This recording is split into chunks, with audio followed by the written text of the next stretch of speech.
But I want to welcome everyone to the April 14th Lincoln Real Estate Meetup. And you don't know what you're in for tonight, so thank you for coming and being willing to attend this event. This is actually an impromptu panel, and so a lot of these folks didn't even know until today that they were going to be up here. So, but we're going to make it fun. Yep. The overall topic is the birds and the bees of real estate investing. Okay, let me clarify. So the birds and the bees of real estate investing, and you can ask us anything you want. Okay, so it doesn't have to be interactive, but it'll be a lot more fun and a lot more enjoyable if it's interactive and if you all come up with some great questions. And I will clarify that any question is there's nothing off the table. And the more unique, probably the better. Maybe the panelists didn't want to hear that, but it would just help to keep the discussion lively. And we've got a wide variety of backgrounds up here, and I'm going to just help facilitate. But if you guys can, for now, and we'll just pass, since we just have the one mic, we'll just have you pass the mic. But if you can introduce yourself and what city you live in, and then maybe what you do outside of real estate, and then what you currently do in real estate. And then I'll have another question a little bit later about how you got started in real estate. So basically just brief introduction about yourself, where you live. I was asking Brian earlier and he said in a house. So I want to clarify, like what city? I don't even know if that's true. Yeah, that's true. So, yeah. So we'll let the panelists introduce themselves. And again, thank you all for being willing, because this is very impromptu. All right, everybody. I am Justin Peffer. I live in Omaha. Been doing real estate for about 4 years now as an acquisition manager, and I got my license a year ago. So licensed agent as well.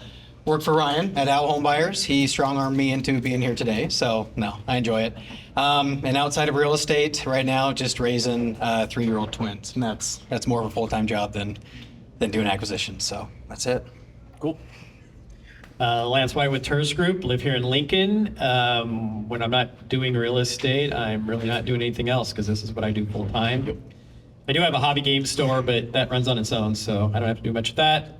We do flipping, we do buy and holds, residential, commercial. We haven't done any development or any new builds, but we've done most of everything else. Chase Collier here in Lincoln, Nebraska. Is it on? Yeah. Chase Collier, Lincoln, Nebraska. Engineer by education turned real estate investor and entrepreneur. Quick Draw Lending is my hard money lending business. I'm also an investor myself, agent myself, and then I do business brokering and coaching, so help people buy, sell, and scale businesses. I do have some free time, but a lot of it's spent with friends, family, golfing, around dogs a lot, because my wife and I foster a lot of dogs. So. Nice. Bill Lange is my name. Got started in real estate in 1990 as an appraiser working for a bank, and still do that. A certified appraiser, own some rental properties. Got started in investing in real estate in, I think, 98. And everything I know about real estate I learned from Brian Brandenburg. Yeah, I live north of Lincoln on an acreage, and have a sales license as well. Do more rural properties, farmland, ranch land, that kind of thing, rural acreages and things like that. So that's me. All right, so can you hear me okay? Can everyone hear okay? Yeah. Okay. What's that? Hey, this is the birds and the bees, but not that kind of birds and the bees. Okay. I think That one doesn't like us, I guess. Yes. Okay. So thank you all for introducing yourselves. And I know some of you covered a little bit about your real estate experience and such, but can you dive into it just a little bit more about how you got started in real estate, and then what you're currently doing in real estate? So I know you covered it a little bit, but that might trigger hopefully some questions from the crowd as well. But if you can just specifically say like, and describe kind of how you got into real estate, or maybe, you know, what got you interested in real estate, and then what you're currently like actively pursuing in real estate. Okay. Yeah, so about 4 years ago, I had no idea what escrow was, what any real estate terms were, anything at all, and I knew I was interested though. I was doing sales for insurance and logistics and things like that, and I just read Rich Dad Poor Dad like anyone else, and I was like, okay, that's the ticket. That's what I want to do, and that's what I like doing. And so I changed my LinkedIn profile, got some emails, and one of them was an acquisitions for an investor company, and I did that for about a year and a half, went on my own for a bit, and now working with Ryan. So it's been kind of a roller coaster ride, but not a long, haven't done a lot yet, no portfolio yet, nothing like that. But yeah, it's been fun, enjoy it a lot. But yeah, it started with just reading Rich Dad Poor Dad, already having some sales experience, and yeah, wanting something a bit different, something long term. That's basically it.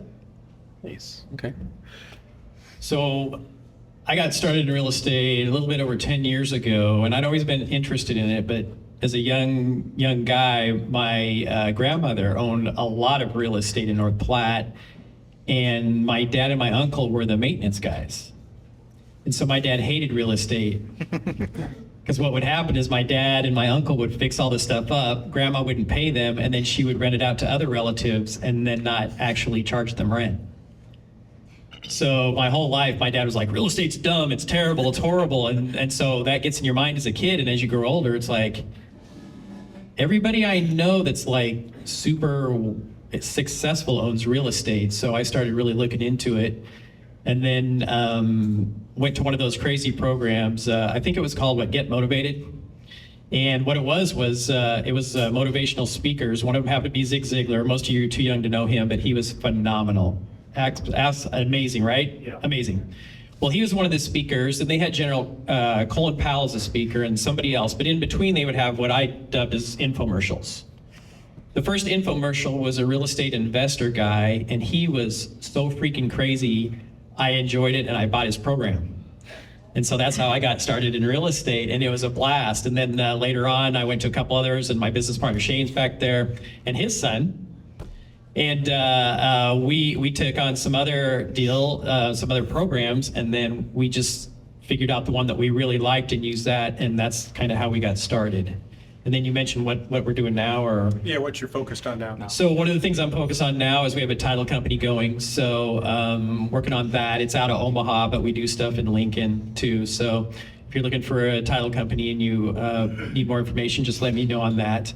A lot of the stuff that I do is creative financing. So we do things like seller finance deals and all sorts of fun stuff like that. We try to help people solve the problems, whatever problems they have with things like that. And then I got a couple flips that are almost ready to go back on the market. And then I'm just working on a couple other deals, but I'm starting to do a little bit more commercial because you get less deals, but there's also less competition. And if you get that niche where the big money isn't in it, so basically under about 10 million, then there's not a lot of people operating in that kind of stuff, so it's a lot easier, and those take longer, so you're not constantly jumping from thing to thing to thing. You're like getting one deal and carrying it all the way through, and then moving on to the next deal. Sorry, I'm pounding on the table. My bad. Jared's stop doing that. And that's basically it. Anything else on that you're? That's cool. All right. So trying to think back to everything, and 2020 is when I originally got into real estate. Long story short, my wife and I owned a sports bar here in town. I was traveling nationally in my corporate job. COVID happened. Running a bar with 20 employees, my wife is like, hey, you need to be home more. So like a friend from high school just randomly came in one day and he's like, hey, I'm a successful agent. You should be an agent too. So I went and got my license, quit corporate 3 months later. But kind of in that time, a big investor here in town kind of took me under his wing and said, here's wholesaling, this is how this works, here's flipping, here's hard money, here's how to run a contracting business. So like I got inundated in the investment side of real estate very quickly. My goal was just to be an agent. It wasn't meant to be investor. And it just kind of quickly turned into the investment side. Being an engineer, like the investment side just comes easy. It's numbers. It makes sense. There's no emotion. It just works or it doesn't work, period. So kind of fast forward to now, I've probably done 40, 50 flips in that time. I've worked for wholesalers. I've had wholesaling companies. I was up to 40 rentals at one point and had bad stuff happen. We can go into that later. Just partnership things that people don't really plan for happen to me, and I had to kind of grow up real quick and figure out how to deal with that. But today, Quick Draw is kind of my main thing. We have about 20 million under management of capital. We're not just doing single families, we're doing commercial, we're getting into larger multifamilies. We're now in 9 states. We've never spent a penny on marketing. It's been word of mouth and doing business the right way is really what it comes down to. But also mentorship, that's a big thing. Right people in your corner. And I personally haven't done a flip in 8 months. I think I have one that I'm gonna start doing here shortly, just randomly fell in my lap, but I'm not actively flipping or doing some of that other piece. Being an agent and lending is kind of my main thing. So like I said, I got started in 1990 as an appraiser. Got started in 1990 as an appraiser with a bank and a certified appraiser. Did that for quite a few years and then bought the first rental property in 98, I think it was. And farmland actually, that worked pretty good. And then added some additional rental property a few years later, and then in 06 became an agent. But again, I focused more on the rural properties, ranch land, things like that. Always with the appraisal though, it's been good because I've gotten exposure to a broad range of properties over the years, everything from grain elevators to even actually did an appraisal on a funeral home a few years ago. And so quite a range of properties, which again, you go in and you know, sometimes you learn on the go, but I got good network of people that I know that I can work from or call on to help with things or get advice from on unique properties and things like that. So like I said, added the sales license in 06, and so do appraisals, manage a few rental properties that we have, and then sell properties as well, and that's about it for me. So. Bring it on down here.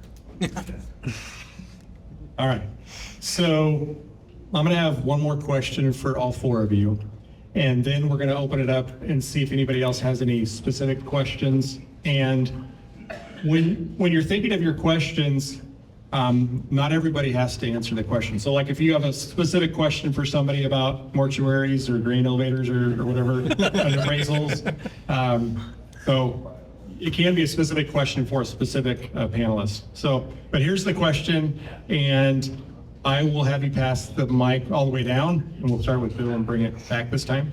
But here is the question. So what is the one thing you wished you knew about real estate investing or researched at the start of your journey?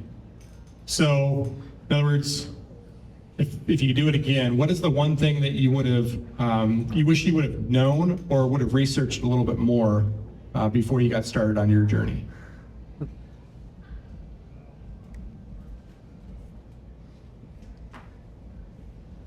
I think, especially with land, it's a long-term asset. Real estate's generally a long-term asset. Many times, we can't see far down the road, and you can easily talk yourself out of doing anything in the near term because, especially farmland right now, like whoever buys that, I just doing an appraisal and there's a quarter down by Falls City that the guy paid 25,000 an acre for here a year or so ago.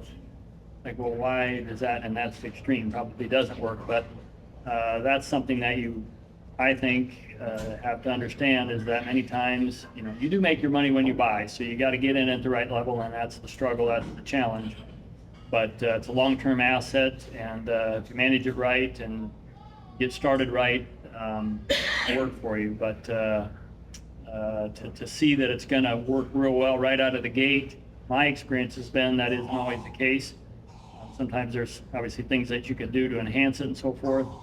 I honestly am not real familiar with flipping properties, so the short-term thing is not as much something I understand as much. But off the cuff, that's something that I think would be helpful to have understood and grasped a little bit more right out of the gate.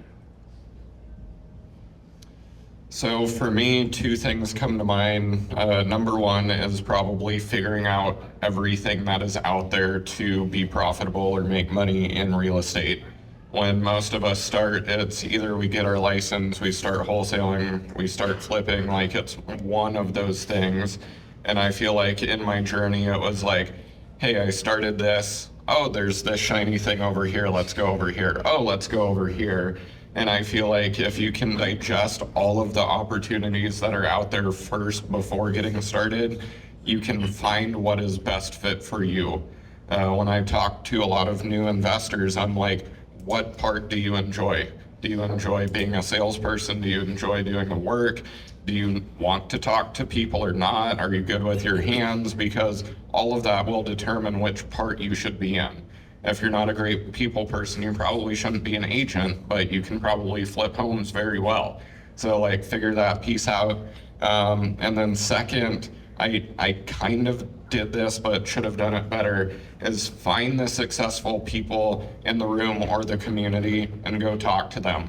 Go see if you can do anything to help them. What do they need? See if you can learn from them. Because the more you can learn from someone else that's already gone through all of the mistakes, it saves so much time and money. So like, go find mentors, go find coaches, and go learn from people that are successful doing it so you don't have to learn the hard way. Nice, good job. So for me, this is kind of a difficult question because we started out basically paying for our education. So we already knew pretty much everything that was available by the time we got involved in what we started. But I'm going to second what Chase said is once you gather that information, then you go to local and you go to meetings like this, and you just don't come in and sit down, listen to the guys speak and go, oh, that's nice, and then leave. You bring a business card or you go talk to them and you introduce yourself to them and you say, hey, I'm interested in this. And most of the guys that are successful, they'll start asking you questions about what you want to do. And one of my favorite things to do is I'm a connector. So I'll connect. If somebody says they want to do X, then I say, well, these two guys over here do that. And then I pass them off to that person. So like Chase said, take advantage of the people you know are doing this stuff. And don't just ask. I never ask people,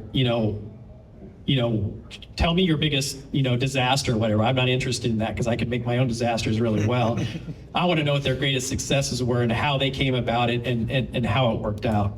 So those are always things that I like to do, but I'll second definitely what Chase said about finding the people that are successful in anything you do, whether it's real estate or something else, and go ask them questions. Most of them will answer them, and I always recommend that you either take them out for a coffee or dinner or something, because the thing that I hate the most is, oh, I want to, I want to pick your brain.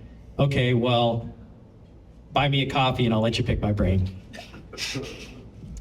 Yeah, and to piggyback off of what these two just said, don't be afraid. I wish I wasn't afraid to speak to some of the successful people in the room. I felt like I was lesser than or not worth their time, and that's just a limiting belief that I had for myself, and so it took a bit longer to get network or built up to where I wanted to be. And then also, everyone's willing to help. Really just get a nice circle that you can trust, and just an inner circle of people that that have your back. That's the main thing that I really learned for the first couple years is, again, everyone's willing to help. It's just, who has the right intentions and things like that. So just being able to have an inner circle that you can trust and people you can look for real mentorship. That was the biggest thing for me. So, yeah.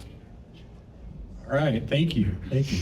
I can keep asking questions all night, but I would like to open it up right now to see if anybody has any questions. And then I will say this, whoever's answering the question, I'll try to repeat it, but if not, if one of you has the mic, if you can repeat the questions. But does anybody have any questions to start? Okay, and actually, I'll just do this. I'll take the microphone to you. And, My name's Dennis, and my question specifically is to you first, but then some of the other guys, because you used the word mentor twice, and I think you hit it in this last sentence as well.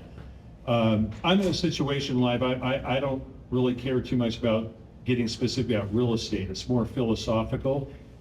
I'm curious about mentorship. I'm at a season of life where I'm retired and I'm working around college students, and I'd love to mentor them. Haven't got a clue how to do that.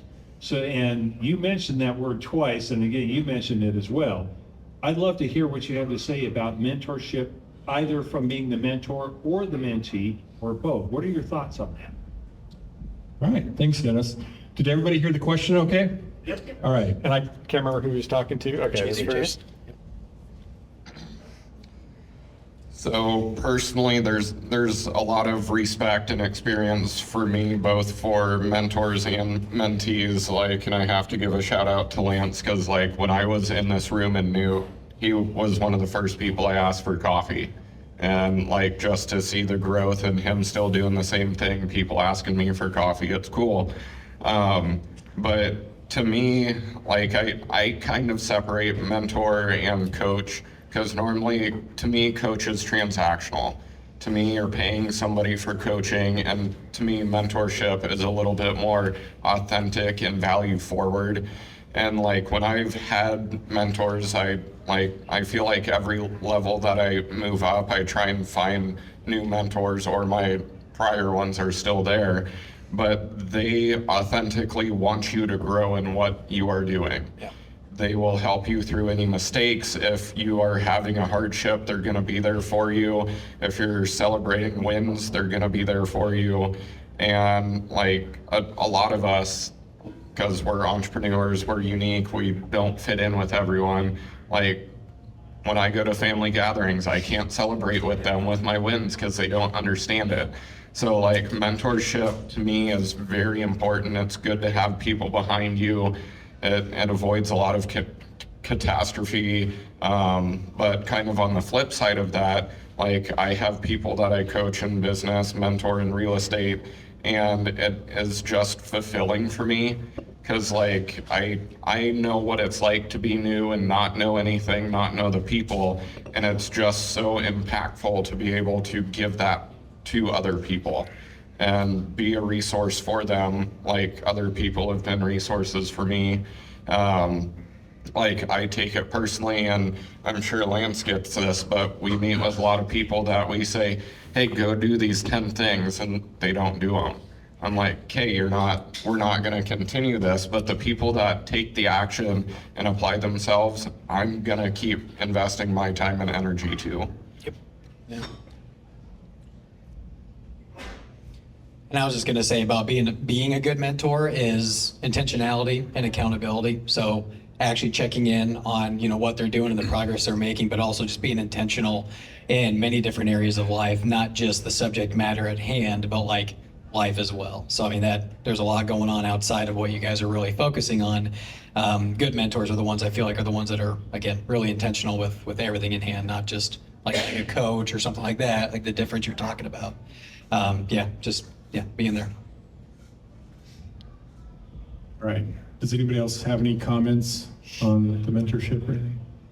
Mentors? I just second what All Chase right. said. Yeah. Yeah. All right. So does anybody else have any questions? Somebody over here? We can. Oh, yeah.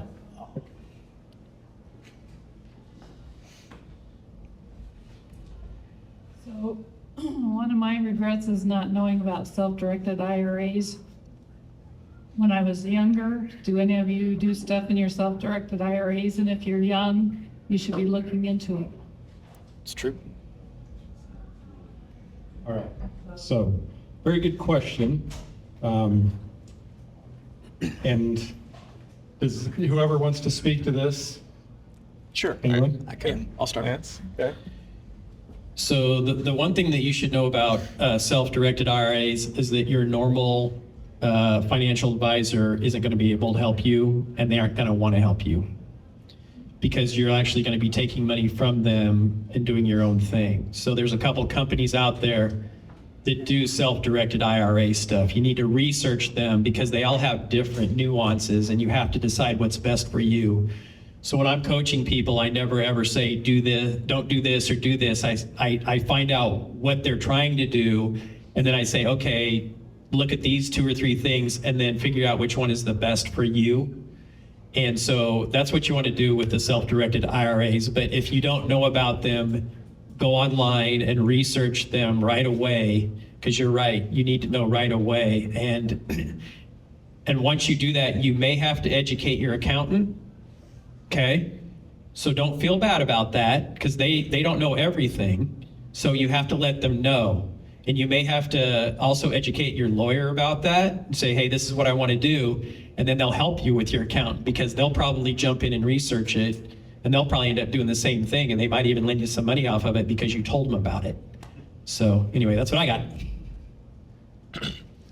So personally, I don't have a self-directed IRA. I know I need to, but just kind of layman term for everyone is like normal 401k, it's same thing, put pre-tax money into it. You can only put so much in per year, but you can grow that money tax-free however you see fit. So you can invest in real estate. Let's say you buy a flip with that money, you make 50 grand on it, it goes back into your IRA. But you can't touch that money until retirement age. It is tax-free. The thing for me personally is start now so a big enough amount of money is there to make a difference. Because I don't remember the annual amount you can put in, but if you're looking to purchase houses with it, like it's gonna take years before that amount of money is in the IRA, so start sooner than later, but start leveraging tax-free money. We do have a self-directed IRA, and it's worked real good. The fees are very competitive. The one thing my understanding is that, obviously hands-off, where it can't be a complex arrangement. Has to be like your IRA, where it's pretty simple. It's not a lot of management to it, and obviously you have to have a custodian, I think that's the right term, that manages it for you, because again, it's tax, the tax advantages you can't be involved with. And so, and then when you start to get towards the end of the period, you start to have to then figure out how to fund it and pull the money back out. So I'd be honest with you, I have more to learn about that, but that's an important component as well.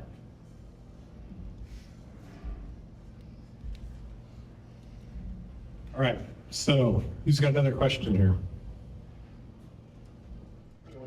All right. Hey, let's have everyone get up real quick and grab some more drinks so you loosen up a little bit. Come up with some questions. No, I'm just kidding. You said we can ask anything, right? I got 2 questions. Okay, this one's for Chase. When you go to the gym, what do you do for arms and chest day? Because I want to look like that.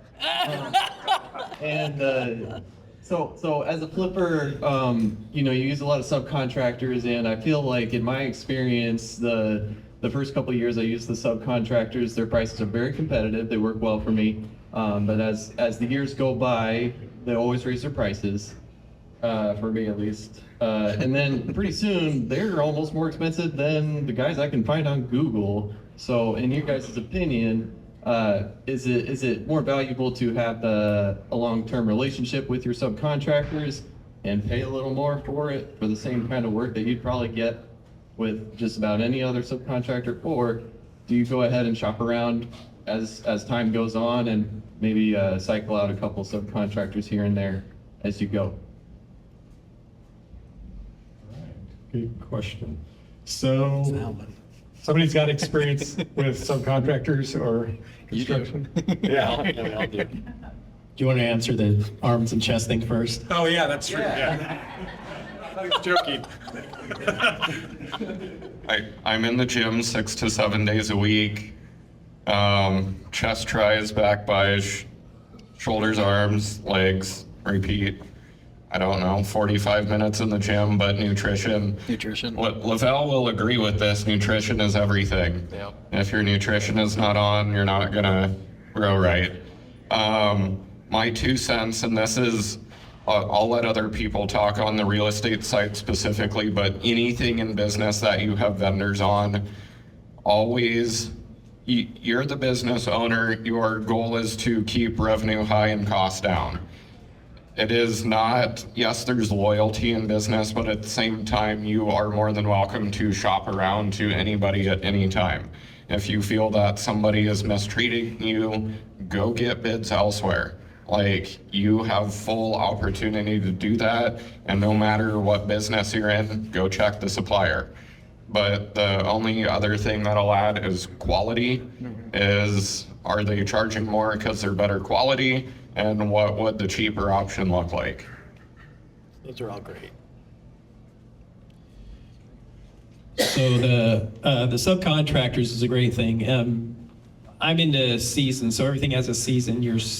Your business partners have seasons, your contractors, all that other stuff. So the quality thing is huge, but you can ask them questions. You say, hey, why is it this? And then do some research on your own. Maybe go to Menards and find out whatever the thing is that they're doing. If it's flooring, go find out what flooring is and see if they're in line and if they're if it's their labor. One of the things that we learned, Shane and I are part of Fortune Builders. Are you still Chase? No. Okay. Okay. So Fortune Builders is one of the big companies that you can learn stuff from, and they always talked about going in and finding the prices on the things that you want to use them over and over and over in your flips. And so the only thing you're finding out from the contractor is what are they charging for labor. Okay. So if you do that, then you can work through that. You can say, okay, this guy is charging more, but it took him 3 days to do the job and it took the other guy 7 days to do the job. Or the other guy said he had to go pick up his kids or he had a flat tire or whatever.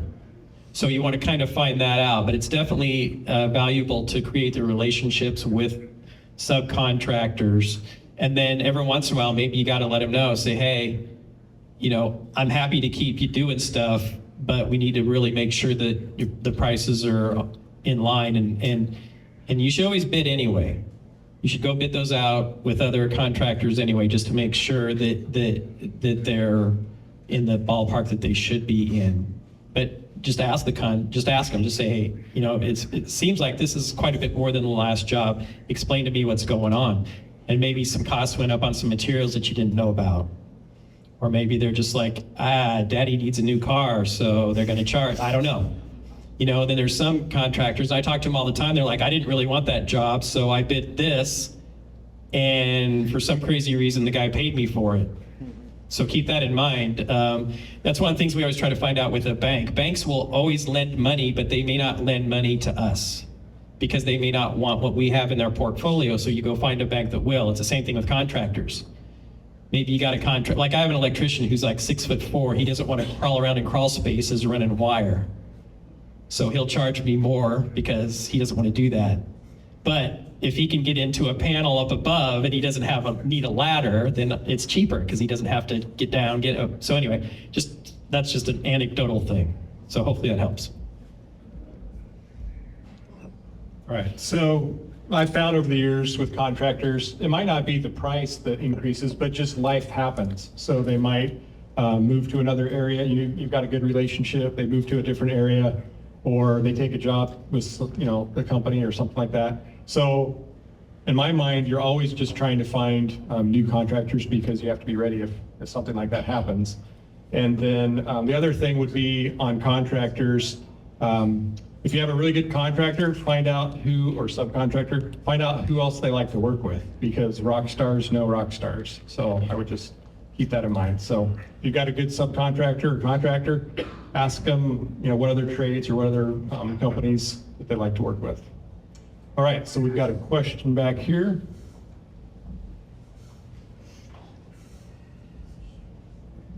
It's tax day tomorrow, so give me your best loophole, craziest tax story.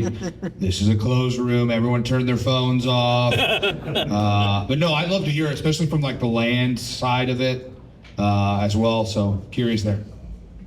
All right, so we did say, ask us anything, but does anybody have any tax tips or anything? And if you don't know, then obviously don't. I got a tax tip. Okay. My tax tip is hire a CPA and hire one that understands real estate, because then you don't have to have any of those stories. You just tell them what you're doing, and then when you get your statement back, you're like, really? That works great. Let's keep doing that. Honestly, it is. When you're shopping around for any kind of professional, whatever kind it is, most people always think lawyers specialize. Accountants specialize too, and if they don't know about real estate, don't hire them, because they can't help you as well. If they're willing to learn, great. But yeah, I don't like the tax thing, so that's one of the first things I handed off.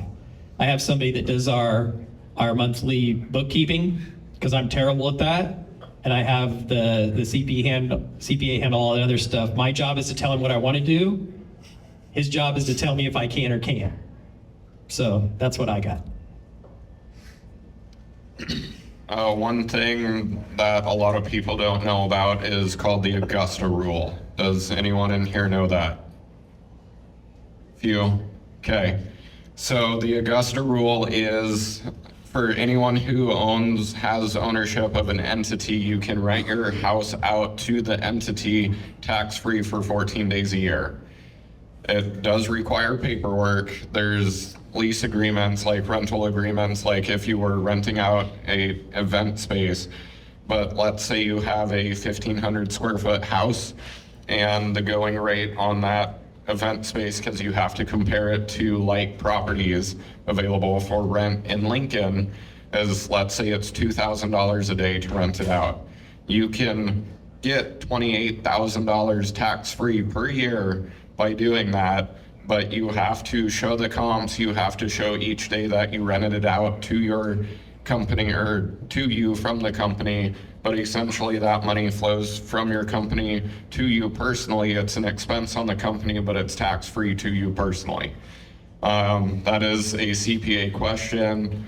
Talk to your CPA. I'm not legal advice. But there is a lot of information online about that, so look into it, because it takes a little bit of time to save a lot of money. Sweet. No tax expert, that's for sure, but on the land side of things, obviously you're all familiar with the 1031, well, on all real estate, 1031 exchange, but one thing with land, the Delaware Statutory Trust, I'm no expert, but maybe you guys have some comments that you could add, but it allows you to take advantage of the 1031 benefits and get into, I don't know if it's right to say partial interest, but you can own part of a much larger, hopefully more profitable investment, and basically end up with mailbox money. So properties where I sometimes discuss it with landowners is farmland or land with very low basis, huge capital gain exposure. This vehicle could allow them with, say, farmland or a ranch or something where you got a lot of dollars. Okay, you could own some property that may be 6, 7, 8% return, mailbox money. Again, 1031 DST to get into that kind of a situation. Other than that, farmland generally is good because there's a lot of things you can throw at it and claim, I think, to draw down the income and not show a lot. One other thing that I just thought about that I did just learn of today, it's called Section 180, and to be able to take advantage of the nutrient content of your farmland. I honestly just learned about that today and going to try and research that a little more myself. But bottom line, the companies will go out and can go back as far as 12 years, I believe, from the time that you purchase the property and help you reap tax benefits. sounds like they're pretty significant. They talk about $1,400 an acre as the average tax benefit, so it's to be pretty significant. I'm learning about that too. Okay. That's good. Anybody else have any tax advice? Don't listen to me on taxes. So I'm going to ask a couple more questions, and then I want the audience, if you think of anything, definitely ask. So here's a question. If you can each think about it and answer it, that would be great. Because all of you have a wide variety of backgrounds, so it's definitely a lot of good information. But here's the question: what is your wildest experience in real estate investing? So what is your wildest experience or in real estate, or your profession in real estate, or real estate investing? So any combination thereof, but what's the wildest, most memorable experience? And this one will probably be not necessarily in a positive light, but I do have another question at the end on your best success. So what is your wildest experience? Well, I mainly deal with sellers, and they come in all shapes, forms, and sizes. Met a gentleman one time here in Lincoln. Took forever for him to actually meet me at the property at one point. Shows up in in a handicap van and gets out of it, and he's smoking a cigarette with an oxygen tank. I'm just like, gosh, okay, what's going on here? So I was already kind of nervous, and it was rough to say the least. And I'm like, okay, I can't wait to see the property. And again, most of my experience, guys, is just walking in as is property. So I've seen the gambit, I really have. This one was another level. You open the door, you walk in, it's, you ever seen Jumanji, where it's like a forest inside, it's raining inside? I'm like, it's not even raining outside. So it's raining inside, and then I'm walking over these bars and all these things he's got in the way because kids keep going in the property, and then I get like 2 feet in, and to walk the whole main level of the property, it's 4 foot high of stuff. I'm hitting my head walking to the kitchen on like the transitions or the, can't even think of the name, but like literally hitting my head on the ceiling and all that. So I mean, it's just, yeah, it was rough. Yeah, I don't recommend that, but we didn't get the house either, so that was not worth it. So one of my wildest ones just happened, and it's actually Shane's son got involved in it because he's working to be an attorney. So anyway, so we went and looked at this house in Denton, and it's at one time it was probably a beautiful house. The person that built it was a master bricklayer, so all the brickwork in it was custom. I won't go into the whole story, but basically the daughter was living there, and she shouldn't have been, and she had 2 little dogs that had not been outside for 2 years. You could not step anywhere in that house where you're not stepping on dog feces. That is the absolute truth. Yep. So when we went to look at this house, she didn't want us to see her, but she also didn't want to leave. So she was upstairs in her bedroom with the door shut while we tried to walk through the rest of the house. Okay. The house, the ARV on the house is probably close to $1 million. The house ended up selling to somebody else, not me, because a realtor who might get in trouble because she didn't follow my directions sold it to them for $400,000. That's how bad this house was, right? But anyway, the crazy part of it is I ended up being a witness for my attorney who he works for, to go in and talk about how bad this thing was. And everybody knows, anybody who's an investor, how many of you got into a house that like smelled like money? Dog, cat, whatever, okay? How many of you ever gone into those and put on a mask? Okay, I'm one of the guys that like, nah, whatever. So the realtor that took us in, or the lawyer, he's the lawyer for the gal, took us in to see it. He goes, hey, I'm gonna go in and open up a couple windows, and then, so if you just wanna hang out here, then I'll open up the windows and you can come out. I said, hey, instead of that, why don't I walk the property? Because it was on 4 acres. I said, can I just walk around the outside while you're doing that? So he's like, yeah, sure. So we walk around. It's got several outbuildings, none of them finished, all sorts of crazy stuff going on. And we get back to the front of the house. He has a door open and we go in and we're like, there's no scenario on this planet where opening the door and the windows would have made any difference to this house. The second time we went was in June. Oh. So enjoy that. Anyway, so we ended up not getting that property because the realtor who got the contract, I told her I wanted to go see it again because I hadn't seen it in a while. And she's like, okay. And this was on a Saturday. And on Sunday, she goes, well, I'll get a hold of you tomorrow because I've got open houses all weekend. And I'm like, okay, great. Didn't call me on Sunday. Typical realtor, sorry.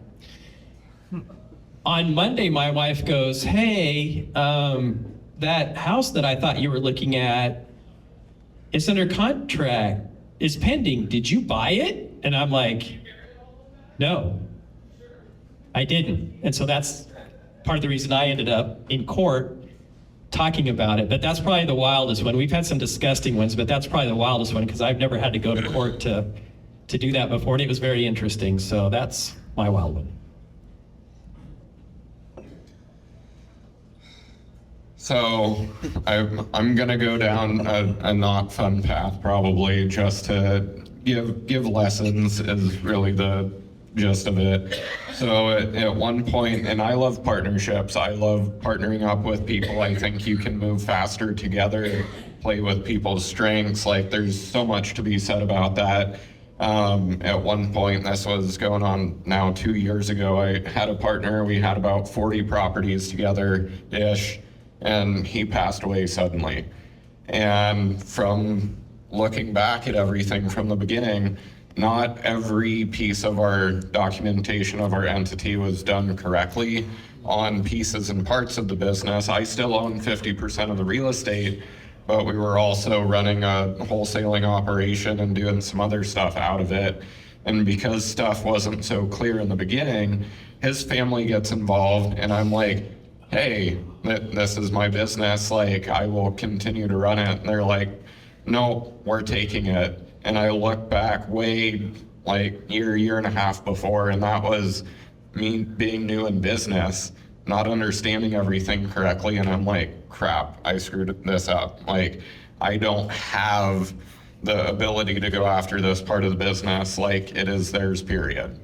We ended up selling all of the real estate, liquidating that, splitting at 50-50. But when you do get in partnerships, like we say that it's easier to get into than a marriage and harder to get out of than a divorce. Like partnerships, you don't want to screw up, and it's so much better to get everything bulletproof from the beginning, period. Have the bad conversations, talk about the bad scenarios, because something will happen at some point. And it's much better to have that figured out in the beginning than it is when something happens and you're like, oh, I'm screwed. Like, don't put yourself in that situation. I'm a big advocate of working with others, but just make sure that your back is covered. Yeah, I agree.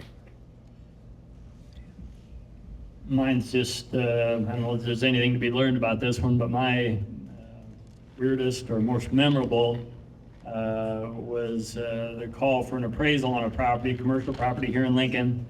And okay, we're gonna meet there next Tuesday. Okay, sounds good. And I'll see you then. It's like in February, seems like. And he said, oh yeah, one more thing. He said, by the way, there's a 20-foot python snake in that building. Really? He said, are you okay with that? I didn't know what to say. I said, I hate snakes.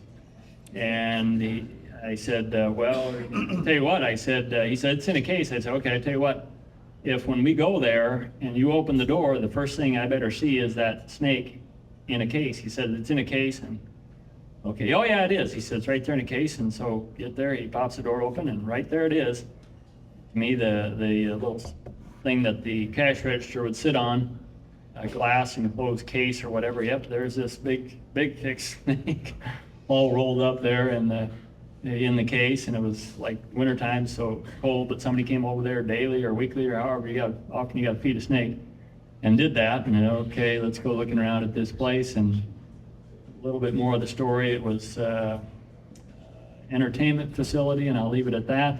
And, so we go in there and take a look at it. He says, okay, now let's go downstairs. Okay, we're gonna go downstairs, and there's a 20-foot snake up there. We go down there, look around a little bit, and I'm like, okay, looks good. Gotta go. Anyway, that's what it was. The snake was in the case the whole time, and but that was a very memorable one for me. So again, not a lot to be learned there, but very memorable inspection, for an appraisal here in Lincoln.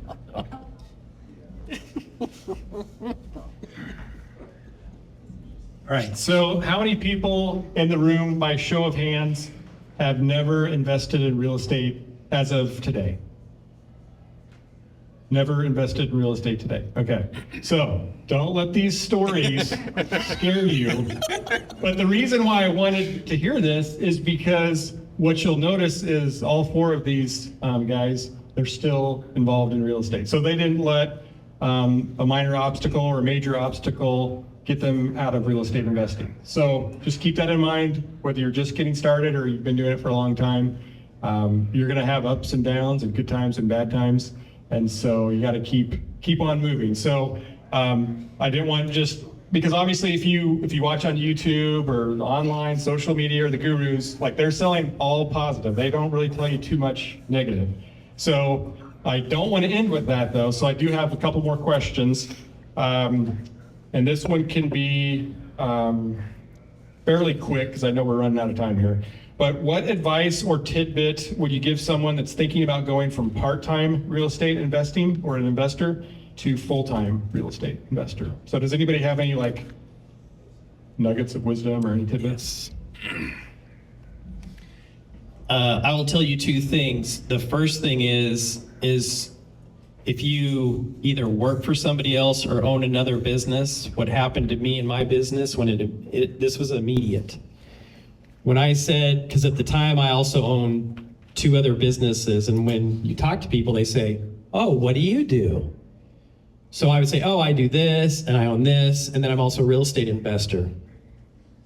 0 registration. So I flipped that. And I said, I'm a real estate investor and I own some other businesses. That immediately changed my entire business because people now don't care. They're like, okay, if he owns a couple other businesses, but real estate's his first thing, he must either be good at it or it's good for him. It's good to him. So keep that in mind. And the second thing is don't wait. Regardless of how much you know or don't know, I'll tell you a story. Shane and I used to go up to the Omaha investor meeting.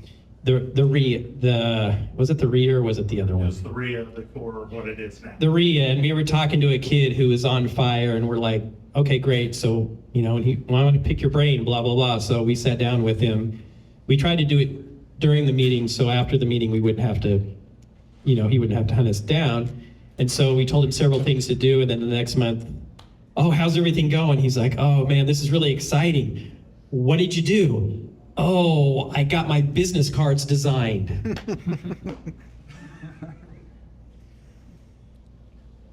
Okay, what'd you do the second day? Like the day after we told you what to do. Oh no, I got the business cards. I'm getting ready to find a printer. Do not waste your time with business cards. Nobody cares. And if you're interested in wholesaling, sorry, this is the third one. This is one of my favorites. If you're a wholesaler, go up to everybody here that's a buyer and tell them you're a wholesaler. Most wholesalers try to get a deal and then find buyers. That is wrong. You find all your buyers first because there's not a person in this room that cares whether you have a deal or not today. Not one of us. What we care about is if you're going to call us when you do get a deal. Okay? So find all the buyers, get their information, find out exactly what they want to buy, and then when you find it, then call them. Because then you have the confidence to put that thing under contract because you know you can sell that contract since this is a closed room, and none of the realtors are going to tell on us for the realtor part that you're supposed to have, and I'm not even going to mention that and waste my time. So don't wait. Go ahead, Jason. There's a lot of different things on this. Looking back to when I went full-time self-employed, like my parents and everyone around you, because I say this all the time, if you want to be the top 1%, you have to ignore 99% of people around you, period. And when my parents are like, hey, doing your own thing in self-employment is not secure, I'm like, either as a corporate job, you can be fired with a change of anything, anytime. And I would much rather risk reward, go out and make as much money as I can doing the things that I love and have something bad happen than hate every day of the stuff in corporate life. So just go do it. The other thing is like, and I saw this when I started, is before I quit corporate, when I had my license and started doing stuff, if you put 50% of your time over here and 50% in something else, when you go 100%, it's not just gonna double, it's gonna be exponential, because all of your time, attention, learning, everything is centered around that instead of split between other things. So if you're on the fence, just go do it. And like I say, fail fast, fail often, because the sooner you can fail and make mistakes, the sooner you're going to be able to pick up and keep going forward. I'd rather make mistakes in year 1 than year 10. So just go after it. I think it comes to mind for me is autonomy. You know, you have to look at yourself and say, hey, can you manage yourself? Are you disciplined enough to do the right things and stay focused and, you know, follow it through? Great advice what these guys have given. That's one thing that comes to mind to me. You know, do you need a boss? Do you need that structure in your life and so forth? Go out on your own, do your own thing.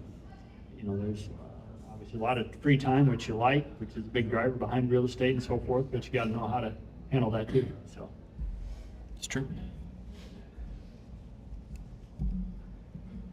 All right, so we've got time for a couple more questions, and then I do want to end on a positive note, so I have one question at the very end. But let's hear what you got here. Well, I was under the impression that wholesaling was illegal in the state of Nebraska, but you guys have talked about it several times. So what is you just can't market it, or unless you have a real estate license? Is that, I don't understand it. I'll let you talk. So that's a good question, and who's the one person that wants to answer that? That you answer? Right, I think you should. I could answer it, but So I don't have my license. I have a business partner that has his license. I've got friends who have their licenses.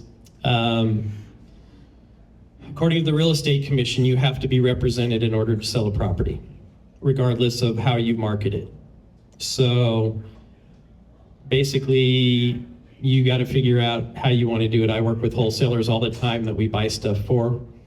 Nebraska really doesn't need this law because we have, we're a state where you have to use title companies. So we really don't need this law. What in my opinion happened is a bunch of lazy realtors decided they weren't getting any of the action from the wholesaling, which they don't want anyway. Because when you have to walk through a house that's covered with stuff, most realtors in their high heels don't like that. So I would say when you're wholesaling, you just have to, I'm not sure what to say. I know what I do, but I'm not going to say it here because I don't know who's a realtor and what their level is. I do know that I run the real estate investor page here that has 3,000 plus people in it. And I threaten all the time to kick the realtors out because they're the bane of our existence when they should be our partners. So you just got to kind of go off. So in the caveat with some of that, like all of this came into effect, what, 2 years ago? 2 years ago, 2 July. So like when I got into real estate and started wholesaling, like everything was wild, wild west. There was no laws, regulations, way to do it. properly. A lot of brokerages now, because I talk to a lot of different brokers, now have documentation written up on their .loop or DocuSign systems in order to wholesale properly. So like there is the ability to do it all kosherly through whatever the commission needs for paperwork. So like there's people doing it both ways, Wild West, and there's people doing it correctly. So it's just kind of dependent upon who you're talking to. And your level of comfort with getting caught. Yeah. Yeah, so I think it was a couple months ago, Paul, what's his last name? Does anybody remember? Berchevsky? Okay, so he's an attorney with a brokerage up in Omaha, and he deals a lot at the Real Estate Commission, and he did specifically state that he gets a lot of complaints, or he hears about a lot of complaints about wholesaling, but it is legal. But what Lance was saying, you cannot market a property that you don't own unless you're a licensed agent. So if you own the property, that's different. But wholesaling is where you're trying to assign the contract. So it's legal within the guidelines, and you have to have a licensed agent or broker involved. Does that answer your question? Okay. Can I say something real quick? Yes. Ryan? This might help with Chase too. So one of the things that you can do if you are a wholesaler, because of what Ryan just said, is you can close on the property and then sell that property to somebody else. And typically you can find, a bank won't do it, but a hard money lender will. Basically, you say you can do a double closing. You'll do a double close. If you have the right title company, you could do a double close. Yeah. Some of them won't do it, some of them will. But ultimately, if you want to make sure that the commission doesn't come down on you, you close on the thing and then you sell it. Yep. And you can do that the same day or the next day. And there's companies out there, especially there's regional companies that will charge you $2,000 to $3,000 to do that transaction. So if you have the money in the deal where you can do that transaction, you'll be safe that way. Sorry, and one last piece on that with the hard money side is if you are working with a hard money lender on double closing, please let them know that it is going to be transactional funding, because most hard money lenders do a 2-month minimum on interest. So if you let them know ahead of time, some companies will flex that for you so the fee is not as expensive. All right, so, and just a caveat on the double close, and this is coming from Paul, not from me, but a double close is gonna be very difficult because you cannot market the property. Until you own it. Until you own it. So, yeah, so just keep that in mind. But Again, well, I don't have a license. yeah, well, I, it's not coming from me, I'm just saying that's what Paul specifically said, because somebody else had asked that, several people. So, but this is why I actually love a panel, because we get so many different backgrounds and it's a lively discussion with different perspectives. And so, do we have any other questions? Because if not, I just want to give everybody an opportunity, because I said, ask anything you want. So, okay, got one more here. I do have one question at the very end, once we're done. I was just going to ask everybody up here, what's the biggest change from when you started in real estate to what you're doing today? All right, so if you have an answer, let's hear it. I started when interest rates were 2.5%, so everything has changed.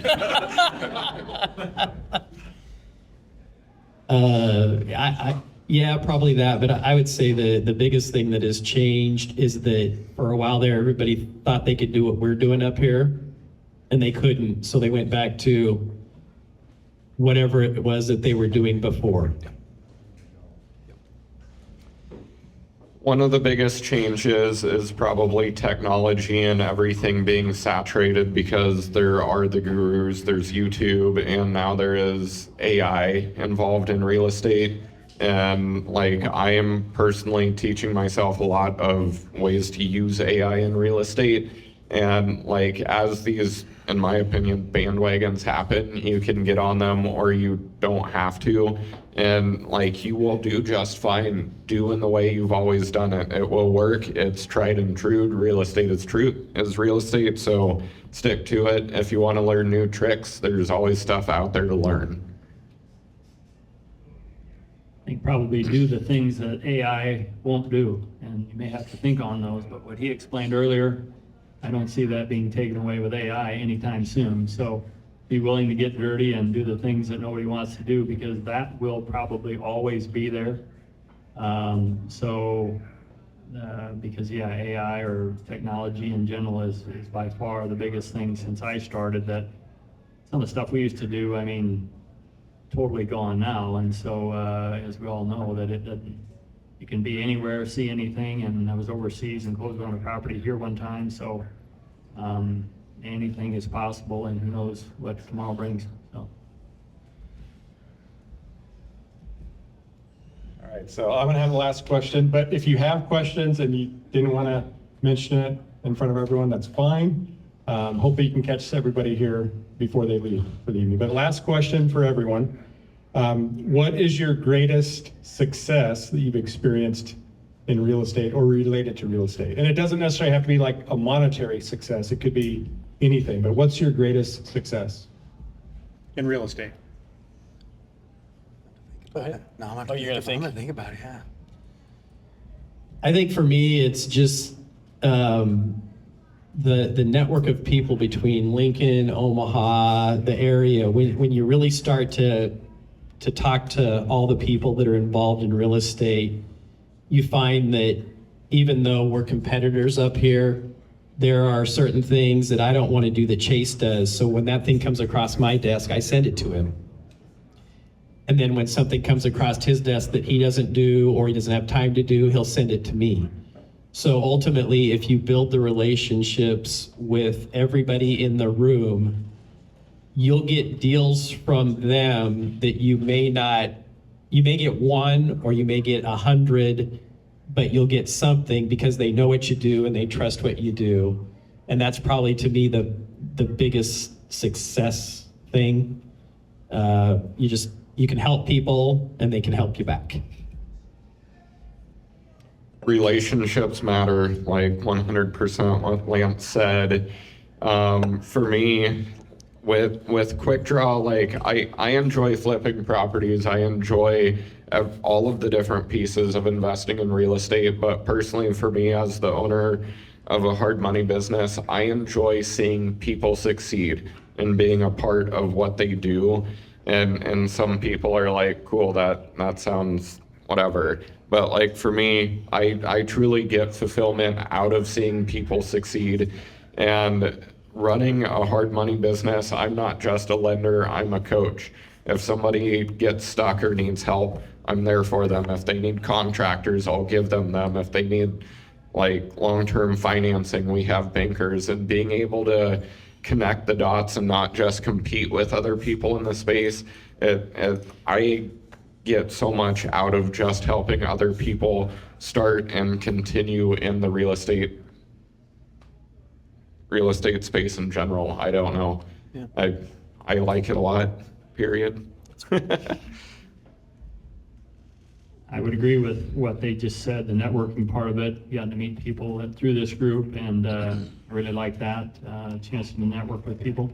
Another thing for me personally, that's been probably the biggest thing, is between my wife and I, we've got flexible work, and back to the autonomy thing with real estate.